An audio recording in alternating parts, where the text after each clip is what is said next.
Okay. What's up, everybody? Good morning.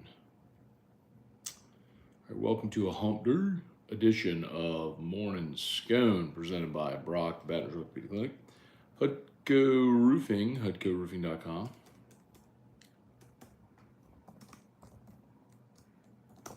Restored Motions, restoredmotions.com, and ProCharge EV, ProChargeEV.com.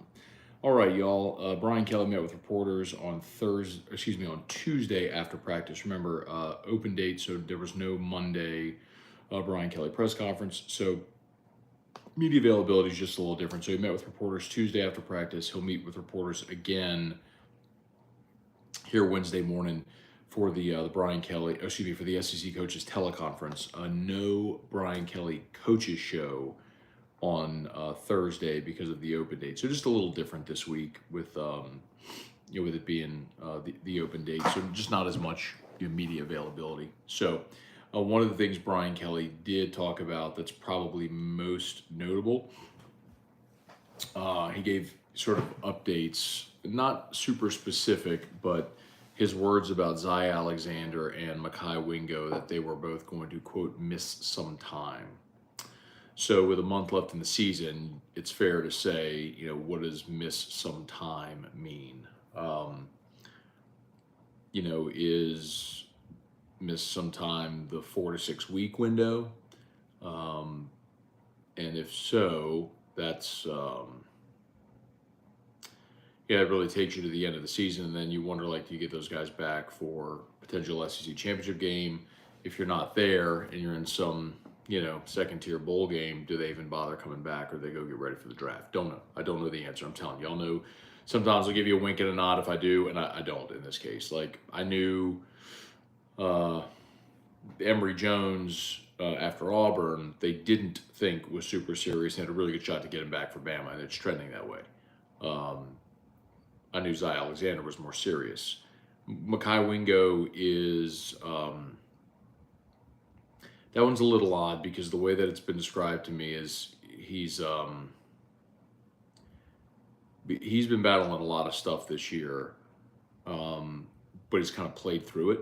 So it was a really good opportunity to get him some time off against Army and then the open date. And I think the hope was that he'd trend toward playing against Bama and manage it the rest of the way. But when Brian Kelly clumps Wingo and Alexander in the same phrasing of they'll miss some time, that makes me a little more apprehensive. So, and you'd love to have Mekhi Wingo. You love to have both those guys. I mean, think about it this way: your three. I don't want to say your three best defenders because obviously Harold Perkins needs to be in that convo, but Mekhi Wingo has been for 2 years your best and most active interior defensive lineman. Zy Alexander is your best cover corner. It's not saying much, but he's still your best one. And Greg Brooks was the glue of your secondary. I mean, he was your that nickel safety role and was really the communicator in the secondary and knew where everybody was supposed to be and a sure tackler and all that stuff. So to lose those three guys on a defense that's already not very good is that's significant. That's significant. So the good news is you got a couple weeks, this week and next week to try to groom whoever's next to potentially replace those guys. Jordan Jefferson's been really good and active for you on the defensive interior. He would be next up there. Ashton Stamps is back, so when you're looking at corner, Chestnut and Harris are not with the team right now. So, Sage Ryan most certainly will be one of your corners, and the other corner is little Terrence Welch. Is it Ashton Stamps? You're thin over there.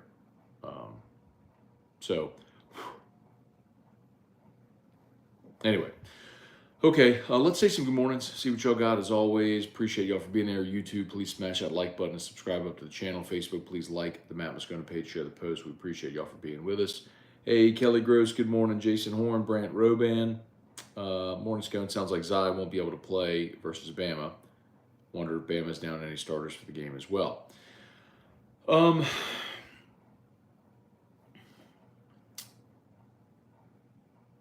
I'm trying to think of what would be significant. And they have had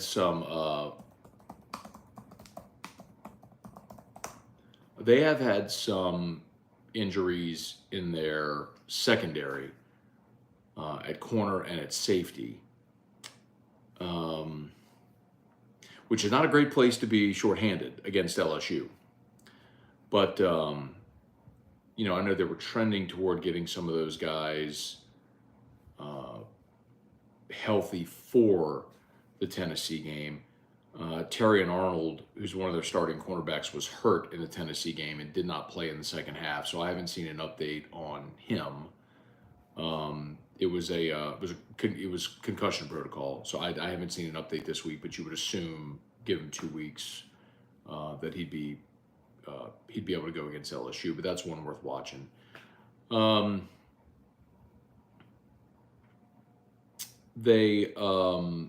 One of their starting linebackers, Tresman Marshall, was battling a rib injury as well. So he pays to do around the SEC. This is why I do around the SEC every day, is that it keeps me plugged in all the teams in the conference.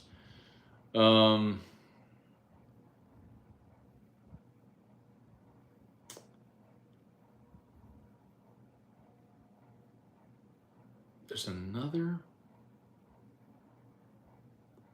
trying to remember who it was.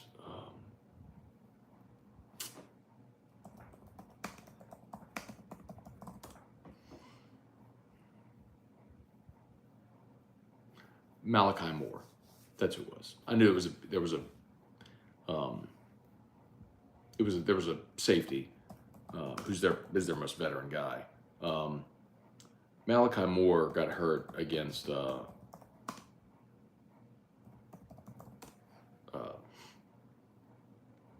Let me see if Malachi Moore.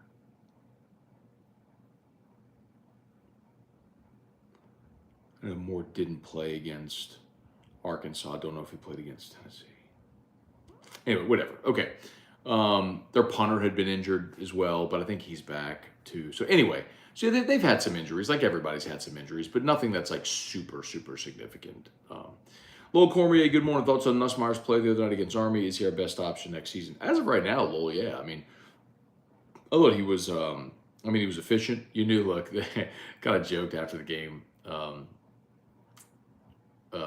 There were some people on staff that they just knew, like, you could have called base dives and Nuss would have audibled out and thrown a deep ball. Like, he was going to chuck one. And so he did, threw that deep ball to Neighbors on his first series, which is, I don't care, by the way. I think it's perfectly fine that they went deep. I got asked by a buddy who's in the national media, not Ross Dellinger, yesterday, who was like, hey, we heard some pushback about LSU scored 62 on Army. What'd you think about it? Like, that's a commentary and a narrative from people who didn't watch the game, which I understand. Like, why would you watch that game? It was LSU against Army. It was over in the first quarter, and LSU hung 62. Like, it was a dreadful game. And there was actually good football games going on at that time. You had USC and Utah going on at that time. So there was a lot of really good football games. Like, no one was watching LSU Army. But LSU, when they scored the touchdown before I have to go up 38, like, Jaden literally didn't take a snap in the second half. Your first team offense and defense were out there for the first series of the second half, and after LSU got a stop and scored, they literally didn't play starters again the rest of the game. Your fifth running back scored on a 67-yard touchdown at the end of the game on a simple dive play that nobody tackled him, and he burst through the hole and outran everybody. What are you going to do, tell that kid to go down? I mean, come on. So anyway, all that to say, they didn't ask Nussmeier to do a lot, Lowell, but I thought when he was in there, he played really well. That's what I want from Nuss, is just be sound, be mistake-free, and he did that. Is he the best option for next year? Of the guys you have now, yes. I mean, Nussmeier, you'll have Ricky Collins as a redshirt freshman, then you'll have Colin Hurley coming in as a true freshman. But I'll say this the same way I said it last year when they brought in Jaden. If you have an opportunity to add veteran experience at the most important position on the field, you do it. So if you have someone you can add via the portal, you absolutely do it. Now, with context, let me phrase it to you this way. What if LSU had said, Miles Brennan's just going to be our guy. No thanks, Jaden Daniels. How different is last year? How different is this year? You know what I mean? So if you have an opportunity to go add someone, a veteran player with experience at the most important position on the field through the portal, you do it. And maybe they come in and maybe they win the job like Jaden did. Or maybe they come in and they don't win the job like the kid Buckner from Notre Dame who transferred in Alabama. Or Spencer Sanders who left Oklahoma State for Ole Miss and Jackson Dart beat him. But if you have an opportunity to add veteran experience to that position, you do it. Wendell Norman, good morning. Bradley and Graffia, good morning. Larry Garner, Trivia Carter, Kenneth Polk, Chwalt1, good morning. Cameron Tate, morning, Matt. I was going to buy you an Astros World Series jersey, but I guess that's out now. It'd be Bregman, of course. I probably wouldn't wear it. Not really a jersey guy, but I do obviously cheer for Bregman. But I am excited for Josh Smith repping LSU and of course Calici. A little bummed for the Phillies, and not that I hate Philadelphia sports, but I do love Aaron Nola and was really pulling for the Phillies to get it done. I was bummed that they lost Game 6 with Nola on the bump. Happened so. Jesse Brown, does Olave get suspended due to his rest? Unlikely, Jesse. So yesterday on AFR, I went through this a handful of precedent, right? NFL players who had been arrested for speeding at a high rate or other moving and non-moving violations and were not suspended by the NFL. Hollywood Brown was arrested for going 126 a year ago. This summer, Jordan Addison, the rookie from USC with the Vikings, was arrested for going 140 and a 55. He wasn't suspended by the league. So no, Olave is not going to be suspended for going 70 and 35. No.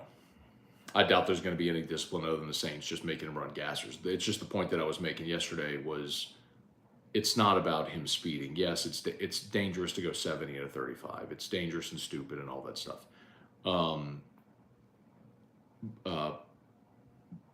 It's just the timing of doing something that dumb is so bad because morale around the organization is low.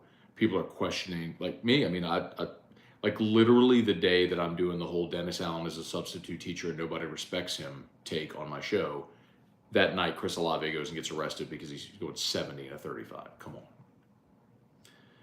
on. Brad, David, do you think Loomis is a good GM? I think Loomis did a great job building up the most successful run in the history of the Saints organization. I think, however, they've continued to try to implement that strategy, and that's faulty at this point.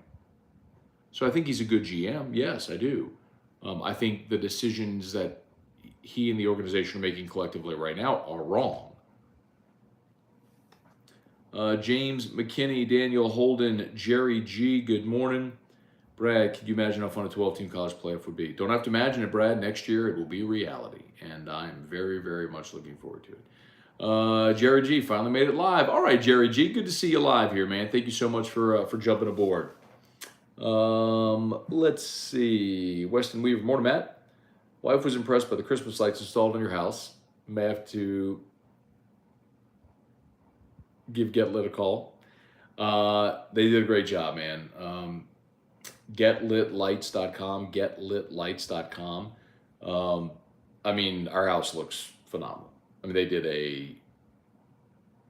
it's everything they said it was. They showed up, they told us they'd be here at 8 on Sunday morning. They were here at 7:45. They worked till, it was afternoon. I mean, I didn't lift a finger. And everything looks gorgeous, you know. And then whenever the season's over, they'll come back and they'll take them down and haul them away. So, very, very, very satisfied. Very satisfied. Tiger Diver, good morning from the airport, headed to the beach. Okay, man. Enjoy. Eric Waterwater, morning, Matt. Very broadly speaking, does it cost more for a 5-star freshman or a 5-star transfer? So, fair question. And I don't think it's that cut and dried, Eric.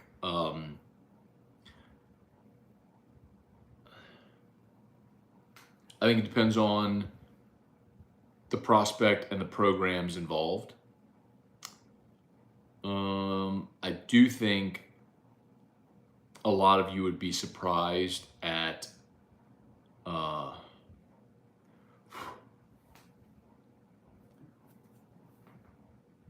how relatively small the dollar amount is for some of the transfers.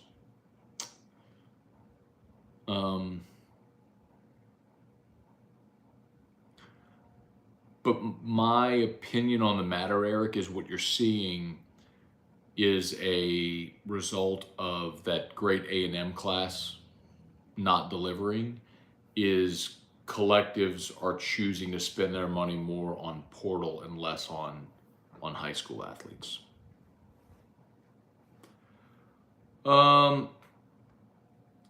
Jerry G, now I find 3 ways to listen to you here, AFR YouTube channel and 104.5 ESPN. Thank you, Jerry. Appreciate you, man.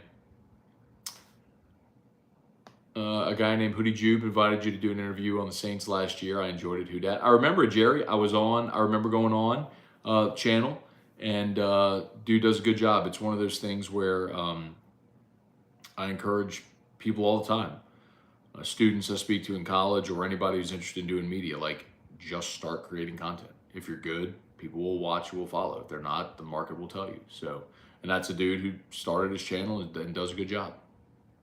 Barry Johnson, hate that our offense injuries may make Bama's O look better than they ought. Do you mean our defensive injuries? I mean, Barry, I think LSU's defensive injuries certainly aren't ideal. But I also am not sold that LSU is going to be able to completely stymie Alabama. Jalen Milroe's played better in the last month. And there's this perception that Milroe is just a runner. And that's just not the case at all. They've won running the football, but it's because McClellan and Williams have emerged. Milroe, here's Milroe's rushing stats since the Mississippi State game. Against Texas A&M, 8 carries, minus 31 yards, a long of 12. Obviously, sack yardage is factored in. He was sacked 6 times, but a long of 12. The Arkansas game, 11 for minus 19. He was sacked 5 times. Long rush of 7 yards. Jalen Milroe, long run against Arkansas of 7 yards. Tennessee this past weekend, 9 carries, 3 yards. He was sacked 4 times, a long of 15. My point is, like, if you go back to like the Mississippi State game, which they won 40-17, Milroe carried 11 times for 69 yards, a long of 53, scored 2 touchdowns rushing. Now, he was sacked 4 times, so his yardage would be even higher. Point being, after the first month of the season, they've stopped running Milroe so much, and he's become more of a competent passer. I didn't say great, I said competent passer, but they're leaning on their running game with McClellan and Williams, not Milroe. Milroe isn't beating teams with his legs. That's not what they do anymore. They've gone to a more traditional look. Is LSU off this weekend? They are, Jerry. Please smash that like button, by the way, if you're there on YouTube. Subscribe up to the channel, Facebook. Please like the Matt Moscona page, share the post. Always are brought to you by Brock, Baton Rouge Orthopedic Clinic, and Hudco Roofing, hudcoroofing.com. I got the Fortified link pinned there in the chat, by the way. So if you're a Louisiana homeowner and you're interested in a fortified roof, the state of Louisiana is offering grants up to $10,000 for Louisiana homeowners to install a fortified roof at their home. So if you want to learn more, you want us to help you with that process, just click that link. It's the link. Sorry, I thought it was backpack. It's the link directly to the Hudco Fortified page on the website, so you can learn about Fortified and fill out the form. The form is an online submission. It's like your name, your email address. And it may take you 30 seconds. HudcoRoofing.com. Barry, morning from Southwest Florida, 69 degrees on the way to 85 and sunny. Good for you, man. Jonathan Martin, morning, Scone. Halfway through the season, which 2 players have surprised you? Which 2 haven't played as well as you thought? Good question. By the way, we're more than halfway through the season. We're 8 games through the season. We're 2/3 of the way through the season.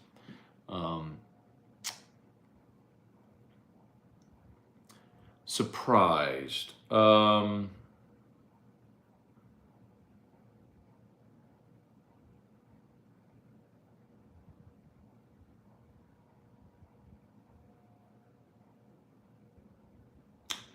let's go Miles Frazier. I thought there was a real chance that, no, let me scratch that one. DJ Chester, freshman center, who was not good in camp, but he's your backup center right now. Was not good early in camp, but has gotten better. DJ Chester, I would give you. And then it's hard to say anybody on offense, man, because we just, like, I expected them to be really good on offense.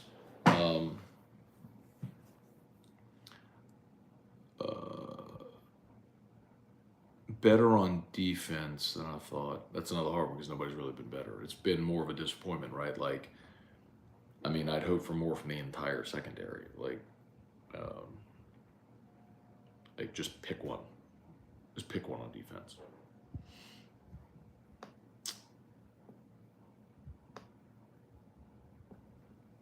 Matt B, good morning. Gorilla, good morning. Jerry said, as a Braves fan, I'm happy the Phillies lost. So Paul O'Neill, video producer for AFR, is a giant Braves fan as well. No doubt he was rooting hard against the Phillies. Leon Williams, what's up? Make defense great again. Matt, do you think it's Welton Spotsville time? So good pull, man. Very good pull. Welton Spotsville was one of the stars of the third team of the scrimmage in Tiger Stadium. The last full-scale scrimmage of fall camp in Tiger Stadium, Welton Spotsville had like a diving interception at the goal line where he was like parallel to the ground. He had a big sack. So, sure. And then who starts at corner? Ryan and Welch.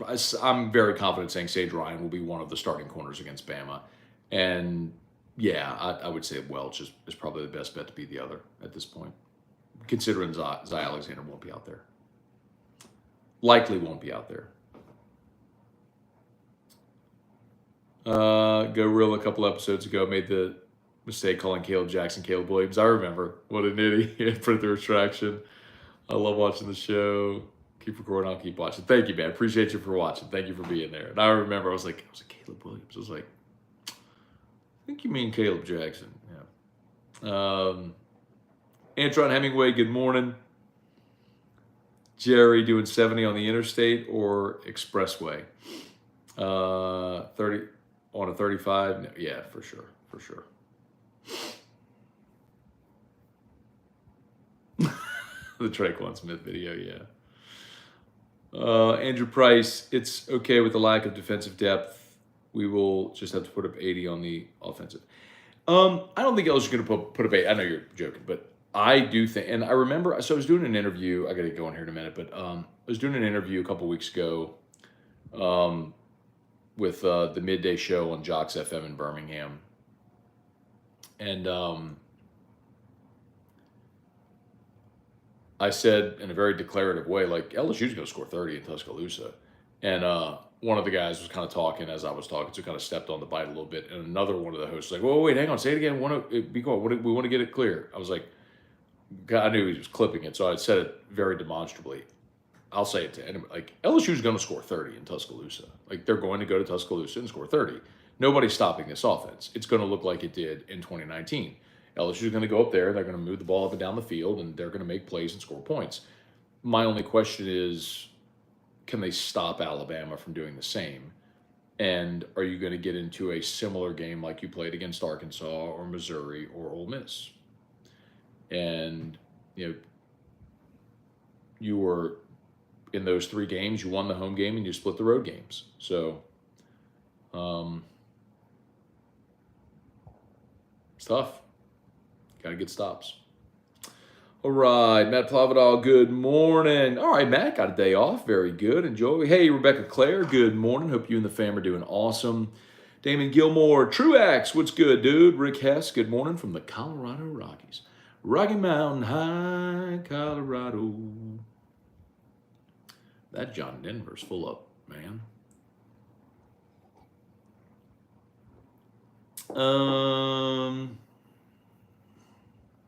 Couple more. Ooh. Jason Horn, it's officially basketball season. Let's go, Pels. Yeah, man, we got open night for the Pels tonight. Stephen Dufour, let's see. At the suggestion of the Morning Scone show yesterday, I watched O'Sullivan's film breakdown. It's brutal. Carl, the O-line, the receivers, red zone play calling, all of it. Allen's got to go. It was brutal, wasn't it, to watch? Brant Roban, wonder how big of a gap there is between LSU offense and Bama offense. LSU's offensive skill, LSU's offensive talent is better at every position than Alabama. I would take LSU's quarterback, LSU's receivers, LSU's running backs, LSU's offensive line, LSU's tight end. I would take everyone on LSU's offense over anyone on Alabama's offense, if that helps. Barry Day, good morning. Devin Kelly, what up? Charlie Cavell, is it possible Greg Clayton is not fielding punts, so Daniels will have to have more yards to gain? Just kidding. Rocky Killian, good morning. Aaron Anderson looks like he found some confidence. They just try returning punts again. I'm with you on him returning punts.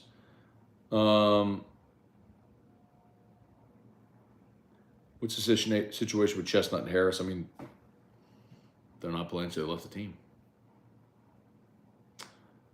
Jason Horn, breaking news. Army to join the ACC in 2024. Are you serious? Or are you just joking?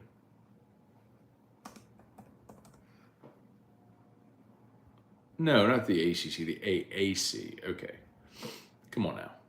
The American Athletic Conference, the AAC. It's a smart decision. Align yourself with the league. Easier to set a schedule also. Excuse me. All right, I got to go. Y'all have an awesome day. Thanks so much for watching. Please smash the like button, subscribe to the channel. LSU Daily is live, so please subscribe up on your favorite podcast app. And AFR3. Deuces.